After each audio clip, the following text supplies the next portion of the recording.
আসসালামু আলাইকুম। সকলের উদ্দেশ্যে একটা ভিডিও করা। আমার ঘরে দুইটা পোষা প্রাণী আছে। আপনারা ভিডিওতে দেখতেছেন দুটি বিড়াল। বিড়াল এই বিড়ালগুলোর নাম রাখা হয়েছে, একটার নাম টুনি, একটার নাম পিউ। ওরা আমার খুব আদরের এবং ভালোবাসার একটা প্রাণী, কারণ আমি ওদেরকে ভালোবাসি, ওরাও আমাদেরকে ভালোবাসে। বিড়াল সব সময় চায় মানুষের আশেপাশে আনাচে কোনাচে থাকার জন্য, কারণ বিড়াল আমার জানা কথা যে একটা পবিত্র প্রাণী।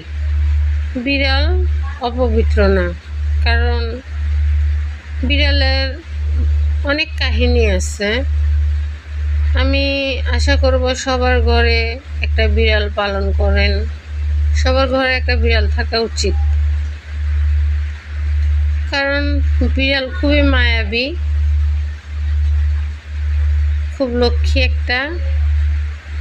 যদি আপনি ভালো করে পোষ মানাইতে পারেন, মানুষকে ভালোবাসলে মানুষে ভালোবাসার দাম দিতে পারে না, কিন্তু পশু প্রাণীকে ভালোবাসলে ওরা ঠিকই আপনার দাম দিবে, আপনার মূল্য দিবে।